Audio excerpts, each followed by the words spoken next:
नमस्कार। उत्तम सर के इस YouTube चैनल पर आप सभी का स्वागत है।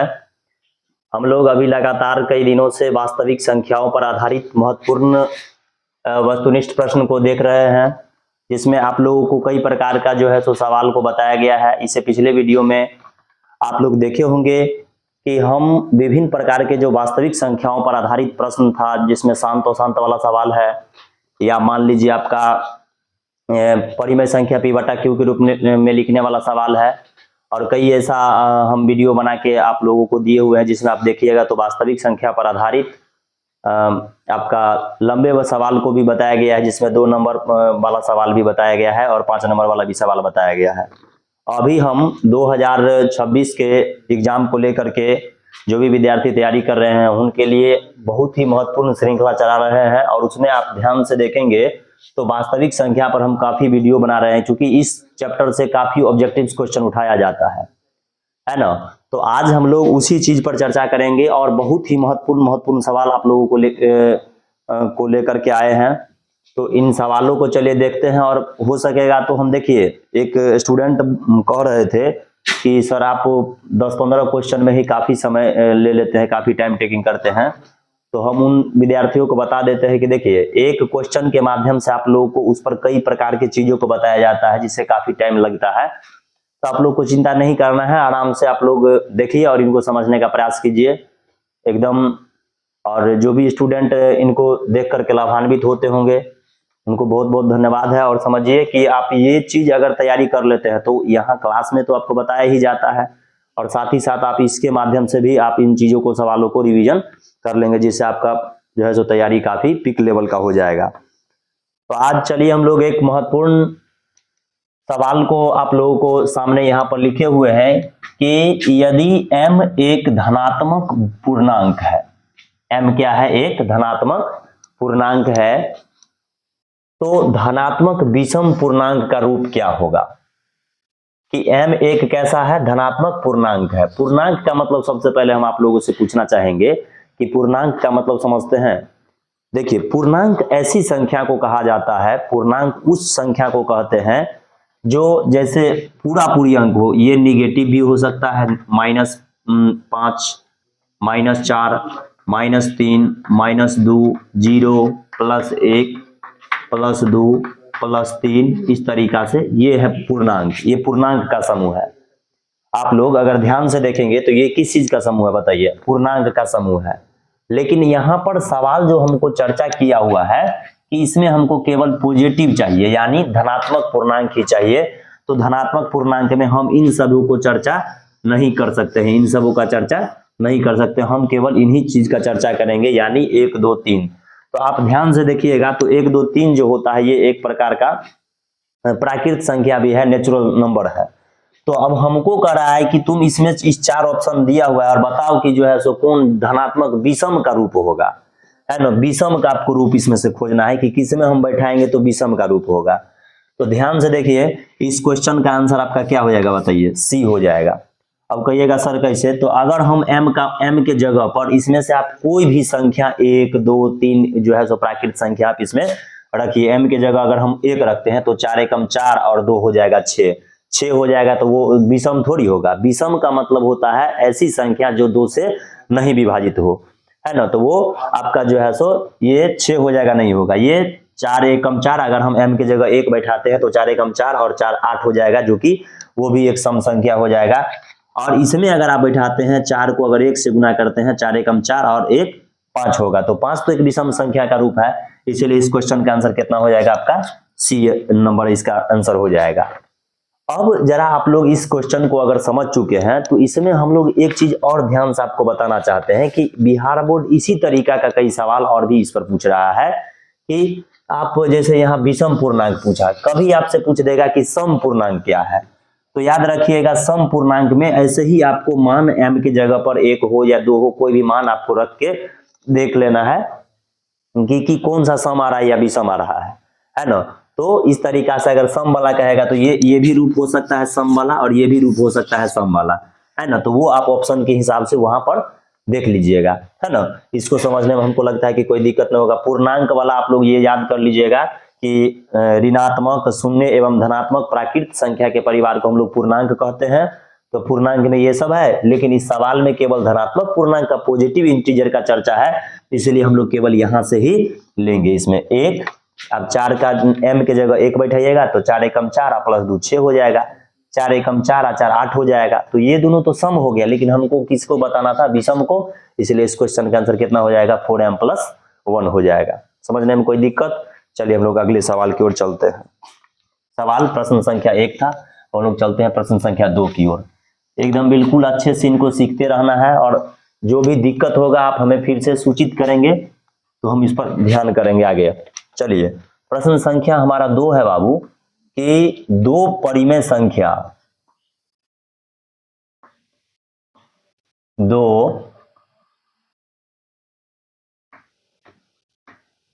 2 परिमेय संख्या के बीच, 2 परिमेय संख्या के बीच अधिकतम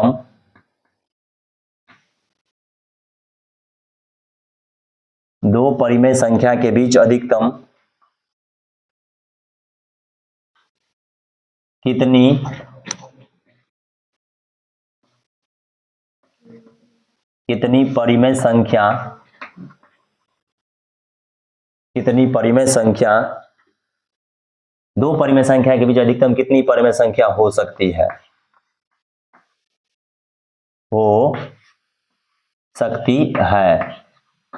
ऑप्शन नंबर 1 में है बाबू, ऑप्शन नंबर ए में है आपका 1, ऑप्शन नंबर बी में है बाबू आपका 2, ऑप्शन नंबर सी में है आपका 3, और ऑप्शन नंबर डी में है आपका इनफाइनाइट, अनंत। आइए इस प्रश्न को हम लोग देखने का प्रयास करते हैं कि हमको सवाल पूछ रहा है कि 2 परिमेय संख्या के बीच में, है ना, उसके हम लोग बीच में अधिकतम कितनी परिमेय संख्या को हो सकता है या ज्ञात कर सकते हैं, निकाल सकते हैं। 2 संख्या आपको कोई भी दे दे, परिमेय संख्या या कोई भी संख्या हो, और उनके बीच में आपको कहे कि अधिकतम बताइए कितनी इसका संख्या होगा, तो इसका आंसर क्या हो जाएगा बाबू, इसका आंसर आपका हो जाएगा अनंत।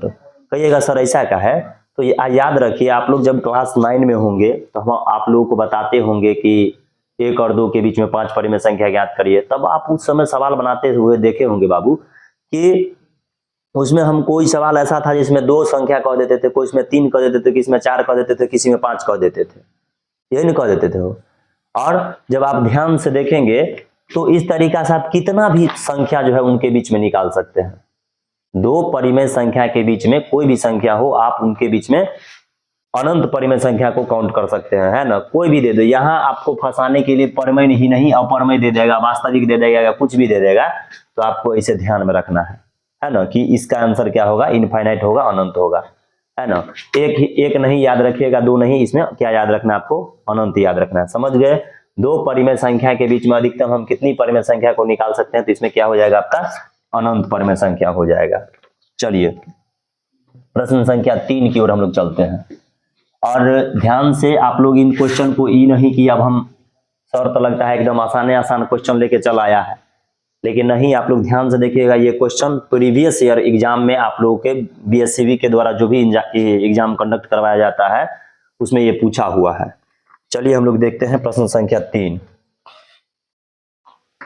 तीसरा प्रश्न है बाबू कि यदि 65 एवं 117 का मौसा, यदि 65 एवं 117 का मौसा 65m - 117 के रूप का है,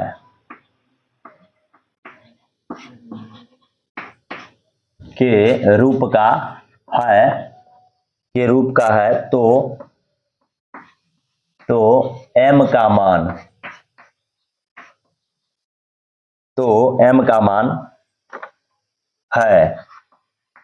का मान क्या है? ऑप्शन नंबर ए में है बाबू 1, ऑप्शन नंबर बी में है आपका 2, ऑप्शन नंबर सी में है 3, ऑप्शन नंबर डी में है आपका 4।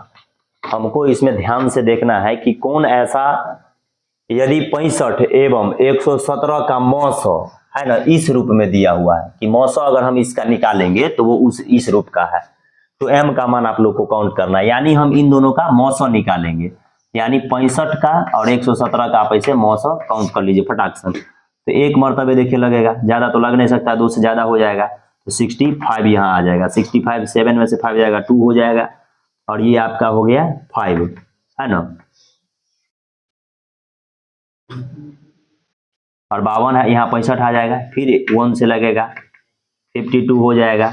अब ये देखिए कितना हो जाएगा आपका, 5 में से 2 जाएगा 3 हो जाएगा, 1 हो जाएगा 52 हो जाएगा और 13 चौका कितना आ जाएगा 52। तो इस तरीका से इस सवाल का मौसम कितना आया 13 आया ना। तो अब हमको कह रहा है कि 13 के रूप का है, यानी 65 एम माइनस 117, ये किसके बराबर है 13 के बराबर है, ये ना। तो यहाँ से आप चलिएगा तो 65 एम और ये माइनस जो है उधर चले जाएगा बाबू, 13 और प्लस 100 कितना आ जाएगा 17।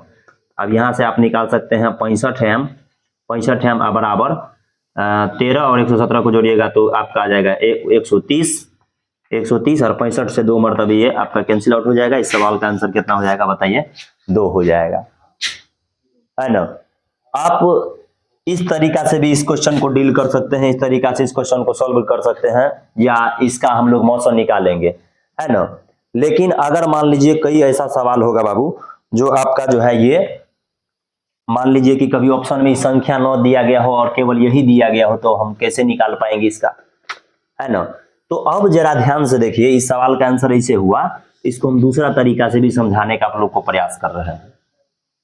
देखिए मौसम जब भी किसी संख्या का निकलता है, यहां पर आपका है 65 एम और माइनस 117, तो 65 और 117 का हमको क्या निकालना है, मौसम महत्तम समापवर्तक निकालना है, ये ना निकालना है। और ये इस रूप में दिया हुआ है। तो देखिए महत्तम समापवर्तक जो होता है, जैसे कोई भी संख्या है और उसका महत्तम समापवर्तक आप निकालिएगा, तो लगातार जो संख्या होता है ना और उसका अंतर जो होता है वो एकदम महत्तम समापवर्तक के बराबर होता है। तो हम यहाँ पर आप चलिए हम लोग अगर हम यहाँ एक मान बैठाएंगे, जैसे हम m के जगह अगर मान लीजिए 1 बैठाते हैं, 65 गुने 1 माइनस कितना 117, ये तो लगता है कि 65 माइनस 117, ये देखिए निगेटिव में आएगा, है ना। और याद रखिए आप लोग को बताया गया होगा कि माइनस में कभी भी महत्तम किसी संख्या का होता है नहीं होता है, तो ये इसका आंसर नहीं होगा। अब हम 2 बैठाते हैं, 65 एम माइनस 117, 65 गुने 2 माइनस 117, तब इसका देखिए कितना हो जाएगा, 65 गुना 130 घटे 117, यानी इसका आंसर आ जाएगा 13, जो कि इस सवाल का मौसम भी आया था। तो हम एकदम छोटा जो संख्या होगा 2 बैठाने से ही इसका पॉजिटिव में मान आ जाता है। तो इस सवाल का आंसर इस तरीका से जब ऑप्शन के भी तरीका से निकाल सकते हैं, कितना होगा बताइए, 2 होगा, कि m के जगह 2 बैठाने से हमको पॉजिटिव में संख्या प्राप्त होगा।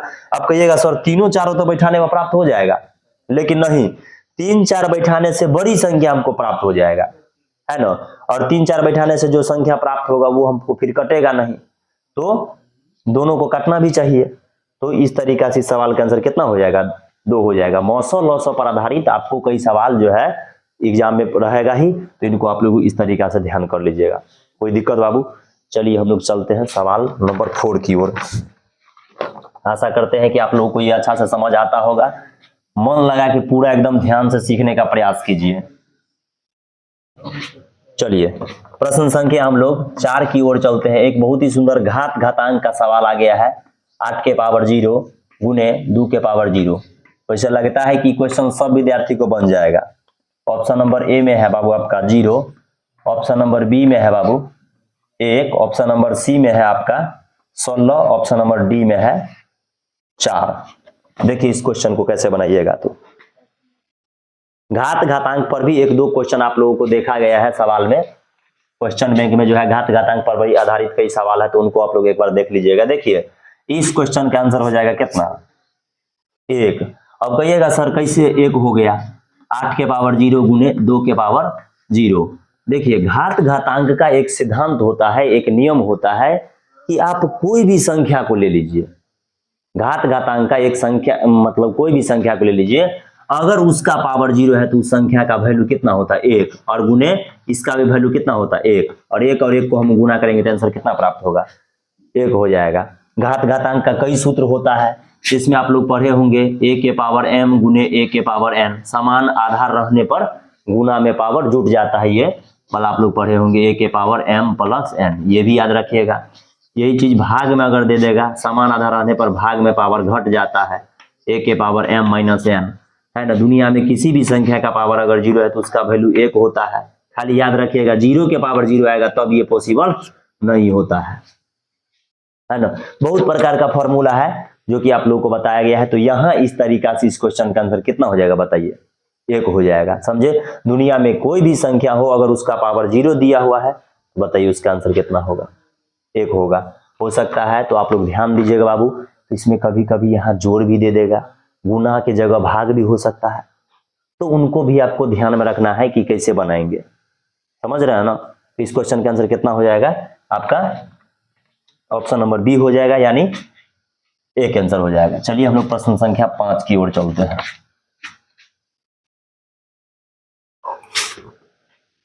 देखिए 5 नंबर हमारा क्वेश्चन है बाबू कि 6x के पावर 4, 6x के पावर 4y, ये भी एक सवाल है, लॉस ऑफ मॉस पर आधारित आया है, तथा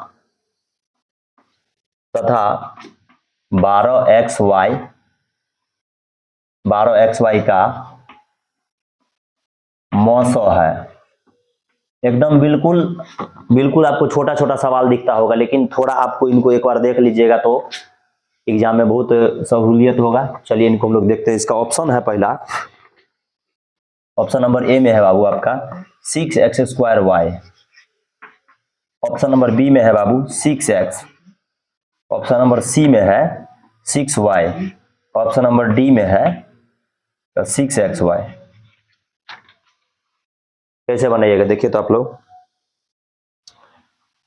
देखिए बाबू, इस सवाल का जो है इसमें मौसो पूछा हुआ है।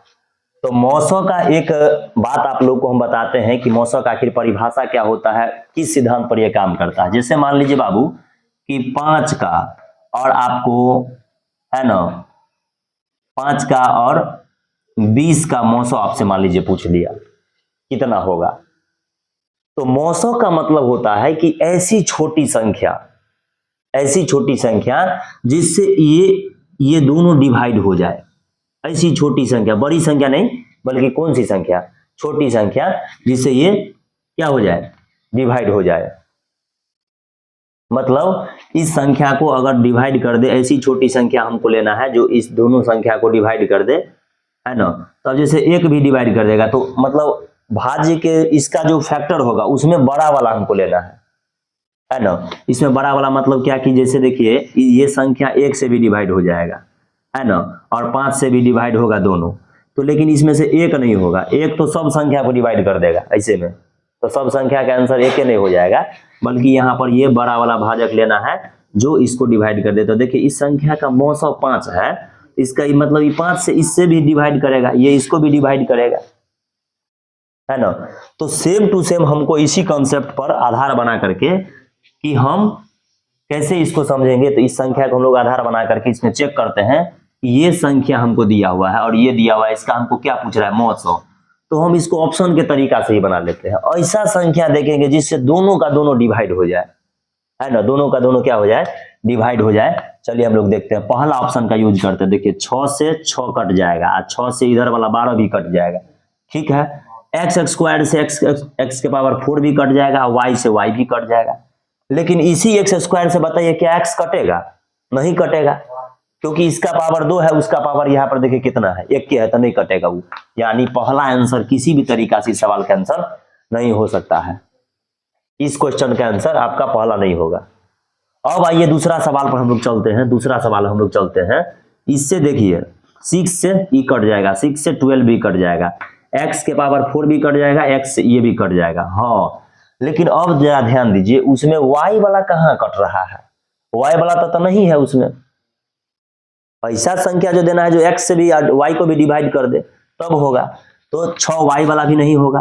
अब इसका जो मूल आंसर होगा बाबू 6xy वाला आंसर हो जाएगा, है ना। कॉमन जो ऐसा चीज जो सारे चीज को एकदम डिवाइड कर दे, तो इससे देखिएगा 6 से 6 वाला भी 12 वाला भी कटेगा, x से x वाला भी देखिए दोनों में है कट जाएगा, और y से देखिए y दोनों में है तो सेम तो वो भी कटेगा।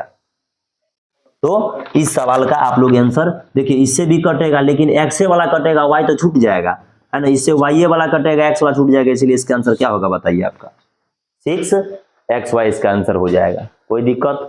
प्रश्न संख्या 5 तक में आप लोगों को देख लीजिए, तो एक बार रिवीजन कर लीजिए। बिल्कुल मेहनत करते रहना है और एकदम 2026 के एग्जाम में इन सब सवालों को आप लोग को यूज करके पूरा बना के आना है, 100 में 100 ठोक के आना है। चलिए हम लोग चलते हैं सवाल 6 की ओर। सबसे छोटी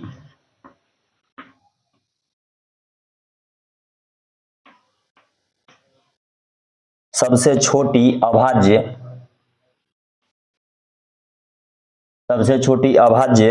और सबसे छोटी भाज्य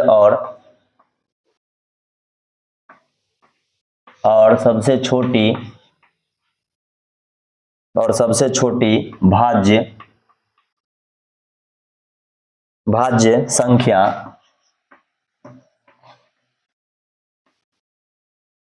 संख्या का गुणनफल,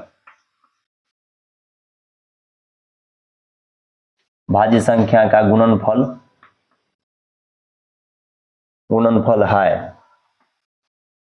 है। ऑप्शन नंबर ए में है बाबू, इसका पहला ऑप्शन है 10, ऑप्शन नंबर बी में है बाबू 6, ऑप्शन नंबर सी में है आपका 8 और ऑप्शन नंबर डी में है आपका 4।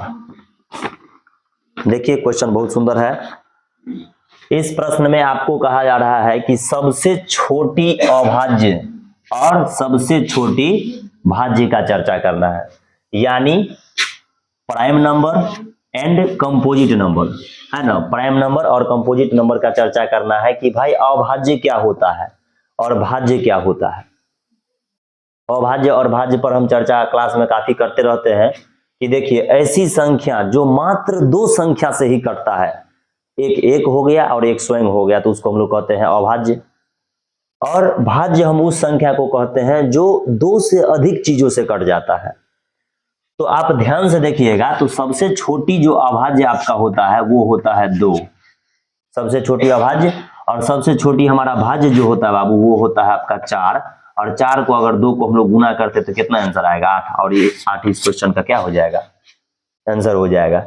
लेकिन ध्यान से देखिए, जब बिहार बोर्ड यहां तक पहुंच चुका है कि सबसे छोटी अभाज्य और सबसे छोटी भाज्य का गुणनफल बताइए, तब तो समझ जाइए कि उसका दिन एकदम, विद्यार्थी अगर नहीं इस पर ध्यान करके जाएगा तब तो आपका दिन खराब होबे करेगा। तो इस तरीका से आप इसको जोड़ भी सीख लीजिए, 2 और 4 का जोड़, 4 और 2 कितना होगा 6। कल होके पक्का पूछेगा वो कि सबसे छोटी अभाज्य और सबसे छोटी भाज्य का योगफल बताओ कितना होगा, तो कितना होगा 6। फिर आपको कभी कभी पूछ देगा अंतर कितना होगा, तो अंतर में हमेशा याद रखिएगा बड़ा में से छोटा को घटाया जाता है, तो इसका अंतर हो जाएगा 2। गुना पूछे दिया है तो कोनो ठीक नहीं है कि भागो पूछ दे, तो भाग पूछेगा तो 2/4 करिएगा तो या इसका आंसर आएगा 1/2, और नहीं इसको उलट दे तो 4/2 करिएगा तो इसका आंसर कितना आएगा 2 आएगा। तो इस सारे बात को आप लोग एकदम याद कर लीजिए कि सबसे छोटी अभाज्य और सबसे छोटी भाज्य संख्या का गुणनफल 8 होगा, योगफल 6 होगा, अंतर 2 होगा। याद नहीं करना है, रटना नहीं है, इसको याद खाली कर लीजिए कि सबसे छोटी अभाज्य 2 है और सबसे छोटी भाज्य 4 है ना। लघुत्तम पूछेगा तब कितना होगा, महत्तम पूछेगा तब, तो सब बात आपको क्लियर कर लेना है, इसी पर आधारित हो जाएगा। ऐसी संख्या जो केवल 2 से आपको विभाजित हो जाता है, 2 संख्या से विभाजित होता है, जैसे 1 और स्वयं से विभाजित होता है, तो उसको कहते हैं हम लोग अभाज्य।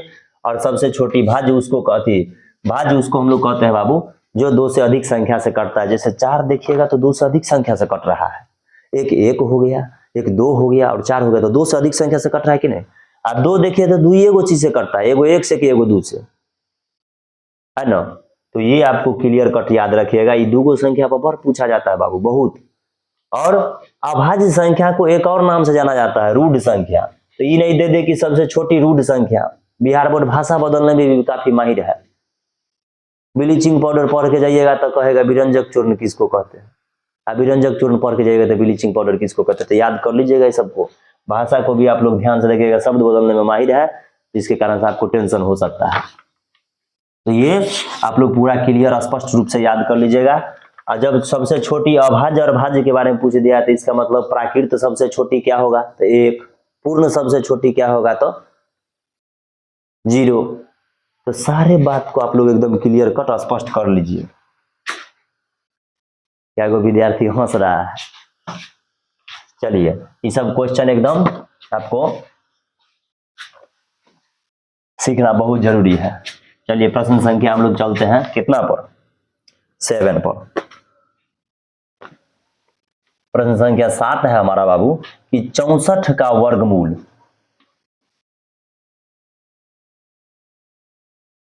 64 का वर्गमूल, चलो रहा है ना सर, कोई दिक्कत तो नहीं है? हाँ, 64 का वर्गमूल को, 64 के वर्गमूल को 64 के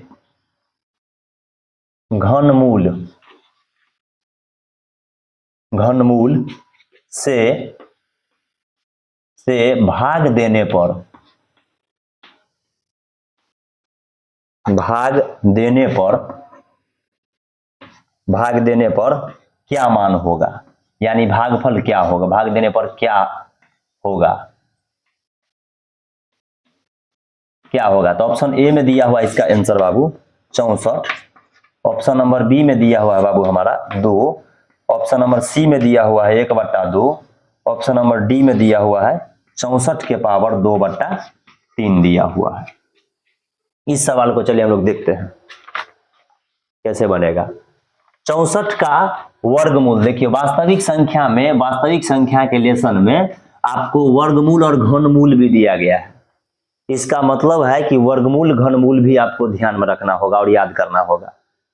तो वर्गमूल 1 से कम स्क्वायर आप जो है सो वर्ग 50 तक याद रखिएगा, और घन कम से कम आपको 20 तक याद रखना है।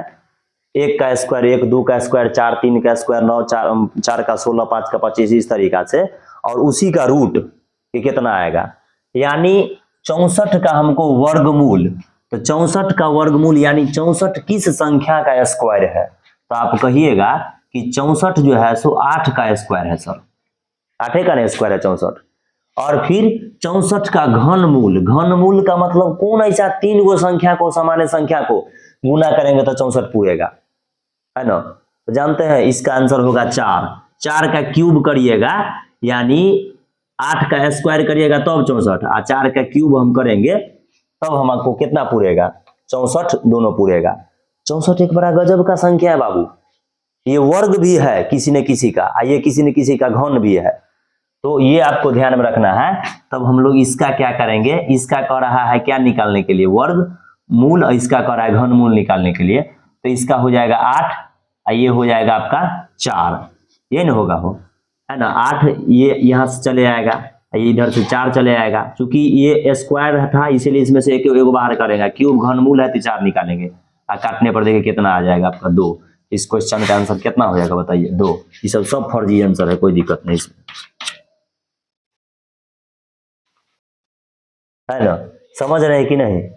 पूरा समझिए बिल्कुल, और मस्त से सीखिए, और वर्गमूल घनमूल को जाके पूरा रट जाइए। आपको 1 से लेके 50 तक का स्क्वायर रटना है, और क्या चीज 64 का जो है ये 1 से लेके 20 तक का क्यूब भी याद कर लेना है पूरा, तो समझने में कोई दिक्कत आपको? वर्गमूल घनमूल पूछ दिया है। चलिए सवाल नंबर हम लोग देखते हैं 8। प्रश्न संख्या 8 की ओर हम लोग चलते हैं।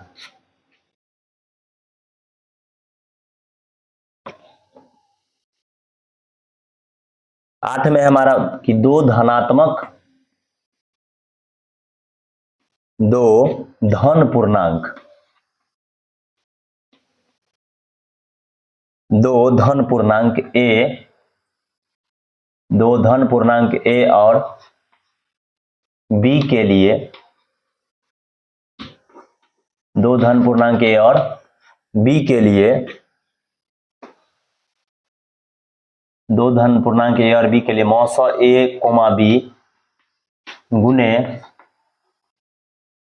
लॉसो ए कोमा बी, इसके बट्टा में दिया हुआ है बाबू ए बी, बराबर क्या होगा?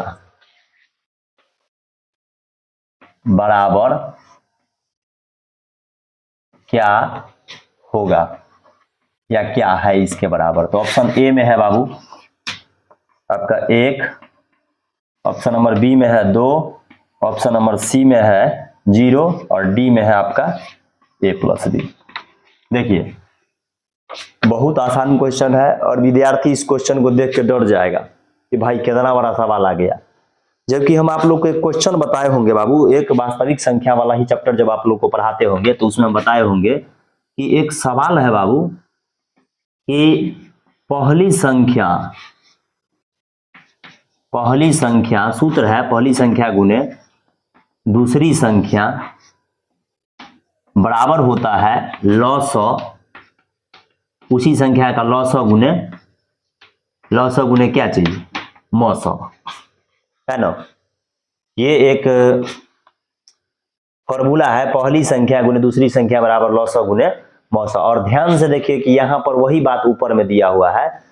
तो अगर हम लोग क्या करेंगे, वो जो ऊपर में वहां पर दिया हुआ है तो हम उसको अगर लिखते हैं, मान लीजिए नीचे में उसको लिखते हैं ऐसे, ऊपर में है मौसौ मतलब ए बी का मौसौ गुने मौसौ गुने लॉ बट्टा क्या दिया हुआ है उसी संख्या का पहली संख्या गुने दूसरी संख्या ए बी, तो बराबर क्या होगा। तो अब जरा बताइए हमको ये फॉर्मूला पुराना है तो आगे हम क्या देंगे हमको वो फॉर्मूला पूरेगा।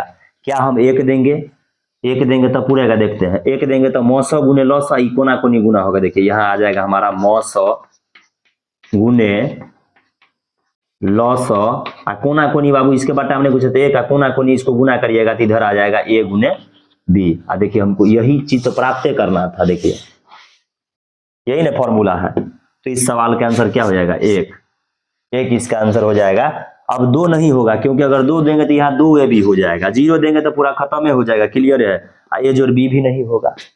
तो मौसौ गुने लॉ बराबर पहली संख्या गुने दूसरी संख्या होता है, यहाँ 1 रखने पर ही ऐसा हो सकता है, नहीं तो और कोई भी संख्या रखने पर नहीं होगा। इस प्रश्न को ध्यान कर लीजिएगा आप लोग बिल्कुल। और देखिए हाँ यहाँ पर क्या करेगा, उल्टा भी करेगा, अगर ये ऊपर दे देगा वो नीचे दे देगा मान लीजिए, तब भी इसका आंसर कितना होगा 1 ही होगा। इस क्वेश्चन को अभी मान लीजिए कि ऊपर में दिया हुआ मौसौ गुने लॉ बट्टा ए बी, तब बराबर उधर 1 आया, लेकिन नहीं नीचे इसको ऊपर कर दे उसको नीचे कर दे तब भी 1 आएगा, तब भी क्या आएगा 1 ही आपको आएगा। देख लीजिए एकदम बिल्कुल ध्यान से, इस क्वेश्चन में कोई दिक्कत है, चल रहा है सर ओके, कोई दिक्कत तो नहीं।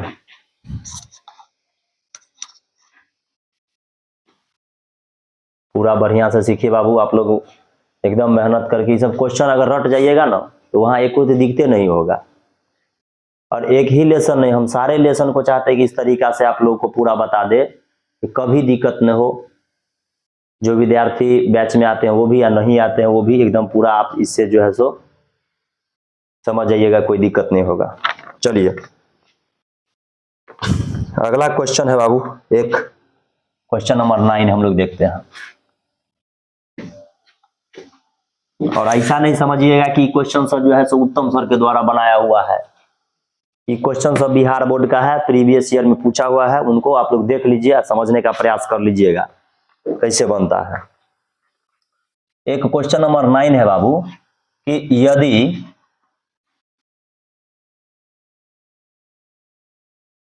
प्रथम 13,986 अभाज्य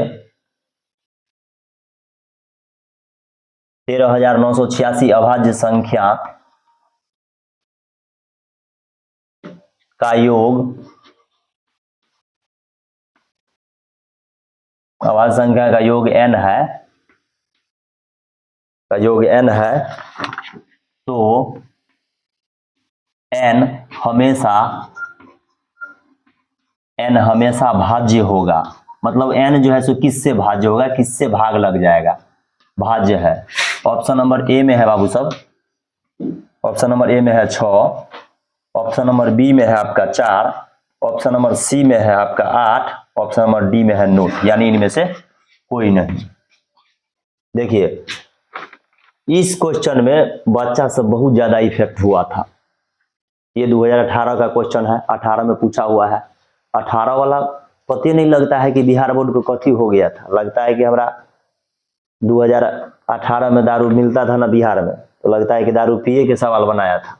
ये बच्चा सबको भारी टेंशन हो गया कि यदि प्रथम 13,986 अभाज्य संख्या, मतलब इतना बड़ा संख्या दे दिया कि इतना अभाज्य संख्या को हमको क्या करना है, जोड़ना है। अब कुछ विद्यार्थी उसको जोड़ने में लग गया होगा कि कैसे जोड़ेंगे, जबकि हम अभी आप लोग को अभाज्य संख्या के बारे में बताए बाबू कि अभाज्य संख्या एक ऐसी संख्या है जो मात्र दो संख्या से कटता है, एक या तो एक से और एक खुद से। तो पहला इसका होता है बाबू 2, तो 2 का अगर हम एक के को जोड़ेंगे तो 2 ये होगा। अगर हम 2 + 3 को जोड़ते हैं, 2 लगातार अभाज्य संख्या को जोड़े तो 2 3 कितना होगा, 5 होगा। अब 3 को जोड़ते हैं, 2 + 3 + 5 कितना होगा, 10 होगा। फिर चलिए आगे जोड़ते हैं, 2 + 3 + 5 + 7, 4 को के लगातार जोड़े। प्रथम देख रहे हैं ना, लगा हुआ है क्या, प्रथम इतना को जोड़ना है। तो हम पहले शुरुआते से देखते हैं, तो 2 3 5 5 10 7 17 हो गया। और चलिए जोड़ते हैं, 2 + 3 + 5 + 7 + 9 नहीं होगा, 11 होता है बाबू। कितना हो जाएगा, देखिए 2 3 5 5 10 10 7 17 17 11 कितना, 28। 17 11 हो 28 हो गया। अब जरा ध्यान से देखिए, तो हम इतना को जब जोड़े तो ये वाला जो हमको प्राप्त हो रहा है संख्या, यही n है। प्रथम इतना अभाज्य संख्या को योग करने पर n आया है। तो हम प्रथम 1 को अभाज्य संख्या को जोड़े तो 2 आया, प्रथम 2 को जोड़े तो 5 आया, प्रथम 3 को जोड़े तो 10 आया, 4 को जोड़े तो 17, 5 को जोड़े तो 28।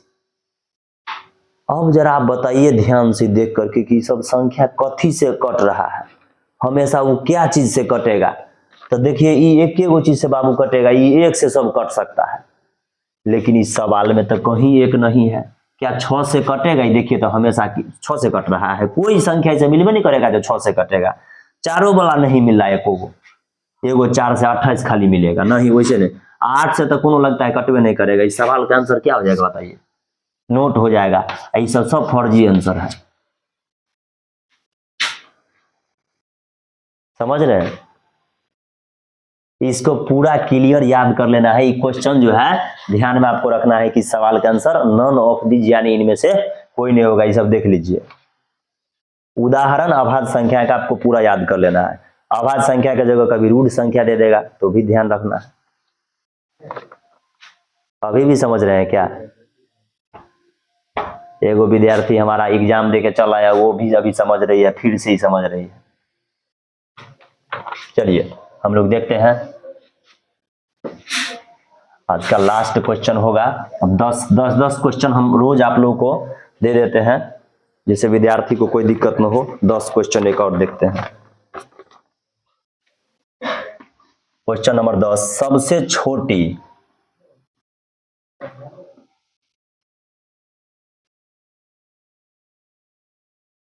छोटी पूर्ण वर्ग संख्या।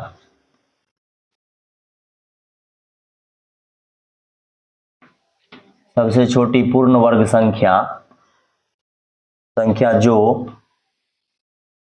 जो 16, 20 है तथा 24, 20 तथा 24 प्रत्येक से विभाजित हो।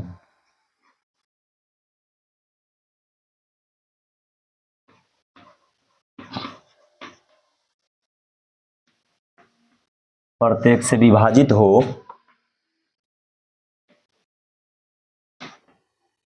वह है, ऑप्शन नंबर ए में है बाबू सब 240, ऑप्शन नंबर बी में है 1600, ऑप्शन नंबर सी में है आपका 2400, ऑप्शन नंबर डी में है 3600। देखिए गर्दा सवाल, अब बहुत ही महत्वपूर्ण छोटी सवाल है एकदम। देखिए इसको कैसे हम लोग बनाने का प्रयास करेंगे कि कहा है क्या कि सबसे छोटी पूर्ण वर्ग संख्या। सबसे पहला तो भाई आपको यही समझना, पहले तो सवाल समझिए, उसके बाद आंसर को जाइएगा टच करना। ये कह रहा है कि सबसे छोटी पूर्ण वर्ग संख्या हमको बताओ। तो पूर्ण वर्ग पहले कहते किसको है, क्या है वो, तब ना समझिएगा कि आगे हमको क्या होगा। तो पूर्ण वर्ग संख्या ऐसी संख्या को कहते हैं जो किसी न किसी का, देखते वर्ग, वर्ग माने स्क्वायर, ये किसी न किसी का क्या हो, स्क्वायर हो, यानी वो स्क्वायर है, एक पूर्ण वर्ग है, 4 पूर्ण वर्ग है, 9 पूर्ण वर्ग है, 16 पूर्ण वर्ग है। तो इस तरीका से आप देखिएगा ना बाबू, तो 240 किसी का पूर्ण वर्ग नहीं है और न 2400 किसी का नहीं है, तो दूगो तो आंसर वैसे क्लियर। 240 किसका होल स्क्वायर है, किसी का नहीं, और न 2400 किसी का होल स्क्वायर है। तो ये दूगो संख्या तो होगा ही नहीं, कहे कि ऊपर में कह रहा है कि आंसर वही होगा जो पूर्ण वर्ग होगा। तो हम विचार करेंगे या तो 1600 पर या तो 3600 पर। अब 1640 का होल स्क्वायर है और 3600 किसका है, 60 का होल स्क्वायर है। तो 1600 हम देखते हैं कि 16 जो है सो 16 से कटिए जाएगा, 20 से वो कट जाएगा, और 2400 से हमको लगता है कट जाएगा, 24 से एकदम कट सकता है, 24 पंचे 120, 24। हाँ देखिए, जैसे अब चलिए इसको हम इस तरीका से बना लेते हैं, 16, 20 और 24 है ना, इससे पूरा से कटना चाहिए। तो हम लोग चलिए इसका लघुत्तम निकाल लेते हैं, उत्तम सरलंग पढ़ते हैं तो लघुत्तम आता ही होगा। चलिए 2 से निकालते हैं, 2 से 8, 2 से 10 और 12। फिर यहाँ पर चलिए हम लोग देखते हैं, 2 से देंगे 4, 5, 6, 4 5 6 हो जाएगा। अब तो लगता है 2 से लगेगा, 2 दूना 4, 5 और 2 तिया 6। अब किसी से नहीं कटेगा, देखिए ध्यान से, तो जोड़ा लगाना है हमको, ऐसे करके जोड़ा लगाना है। तो बाबू हो, जोड़ा लगाए ना, तो 2 का जोड़ा लग चुका है, एगो 5 के जोड़ा नहीं लगा, तो हमको पूर्ण वर्ग बनाने के लिए एगो 5 और लगाना होगा, एगो 3 और लगाना होगा, नहीं लगाना होगा। तो चलिए सब को हम लोग गुना करते हैं, 2 गुने 2 गुने 2 गुने 2 गुने 5 अकेले था, लेकिन पूर्ण वर्ग ना हमको बनाना है, तो एगो 5 से और गुना कर दो, 3 गुने 3। अब चलिए हम लोग देखते हैं कितना होगा। देखिए 2 पंचे 10, 2 पंचे 10 है ना। अब 2 दूना 4, 4 तिया 12, 12 तिया 36, और 36 को 2 को 10 से गुना करिएगा तो 3600 आंसर हो जाएगा, यानी 1600 आंसर नहीं होगा। इस क्वेश्चन का आंसर कितना होगा, 3600, यानी तीनों संख्या से जो है सो खाली 3600 कटेगा, ये 1600 नहीं कटेगा, है ना। तो इस क्वेश्चन का आंसर कितना हो जाएगा बाबू, 3600 हो जाएगा। आशा करते हैं कि आज का क्लास आप लोग को एकदम मस्त तरीका से सीख गए होंगे। एकदम मेहनत से इन सब सवालों को सीखिए, और अगर आपको कोई भी दिक्कत हो, कोई भी समस्या हो, तो कमेंट के माध्यम से आप हमको बताइएगा, फिर उस पर हम आगे चर्चा करेंगे। तब तक के लिए नमस्कार, धन्यवाद, अपना ख्याल रखिए और तैयारी में लगे रहिए। नमस्कार।